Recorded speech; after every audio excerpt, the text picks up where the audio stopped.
take us back to Friday when you went to the church and Carlton area of the city, and with the intent to preach a sermon. What exactly happened? And probably more importantly, given the context of this story, what exactly did you say? Well, what happened was we decided to, actually this week we're actually going around a lot of places preaching. Because so Thursdays and Saturdays we're usually downtown, but every other week we go all these different places. So we decided to go to Carlton and church that day, and the festivities was actually a little bit away. So we decided to kind of not to be right in the middle of their festivities. We kind of like set up a little bit down the street, and we just started preaching. We started preaching the love of God, how God loves everyone, how everyone could be redeemed, how there's hope for everyone. And then my kind of preaching style is I like to engage with the public. So as I preach, if someone has a question, I will stop preaching and I'll start answering the questions. And just to be 100% clear, there was no, fire and brimstone kind of, like, you're going to burn in hell for your sexual orientation.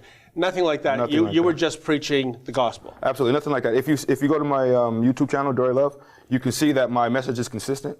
And it's a message of love, it's a message of hope, and I always take a calm, passionate, patient approach, because I had lesbian in my family. My sister was lesbian for a long time. I have Muslim in-laws, so I have people from all different walks of life in my family. So I have a compassion, understanding, and empathy for them. So I don't take that approach. I don't take the hell and brimstone approach. I believe you can catch more flies with sugar than you do with doo-doo, So gotcha. Yeah. And without further ado, we have a clip, ladies and gentlemen, of what happened. And the eventual arrival of the boys in blue. Let's check it out. This is a vibe. This is so Christians gotta stay home. Christians gotta stay home on time.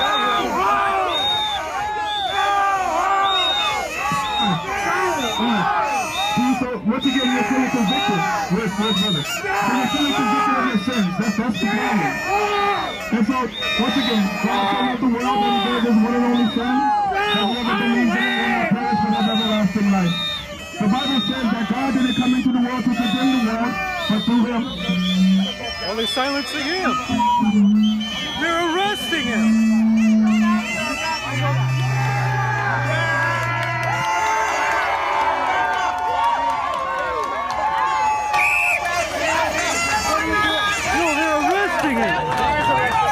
Wow, well, I have to say, Dory, it reminds me of the climactic scene of Horton Hears a Who. All those people with noisemakers and various musical instruments and what have, obviously trying to drown you out. Yes.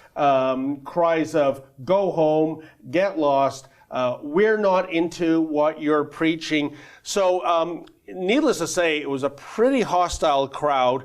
And yet the police came to charge and take you away. Yes, and if you look in the video, the last thing that I'm saying is Jesus didn't come into the world to condemn the world. And at that moment, that's when they grabbed me and put me in handcuffs. And that's funny because, usually people say, oh, don't condemn us, don't judge us. And then if they would have let me finish my sentence, it goes, Jesus didn't come into the world to condemn the world, but through him, the world would have life and have it more abundantly. And so that's when there was actually a cop there before, and when they started whistling in my ear and doing a whole bunch of things, I looked at them and I was like, yeah, do you think this is like legal? Aren't they like, breaching my personal space or something? Because she actually had a whistle and it was right in my ear, and my ear started ringing. And he just gave me this real hard look, and I should have known then that they were plotting something. But then, as soon as I said Jesus didn't come into the world to condemn the world, he grabbed my mic, he grabbed my arm, and he twisted it behind my back like he was angry. And I was like, yo, bro, I'm not resisting. I'm a peaceful person. Like, if you want me. And then he just didn't say anything. Just put the one on this wrist very tight, and then just put my hands behind my back, grabbed my microphone. I thought he was gonna smash it on the ground, but he just grabbed it, and I guess he put it down. And then they just like whisked me away. That's an excerpt from the Ezra Levant Show. Every day I do a video monologue, and then I interview an interesting guest. And then I end by reading my hate mail, but you've got to subscribe to it, which you can do at therebel.media/shows.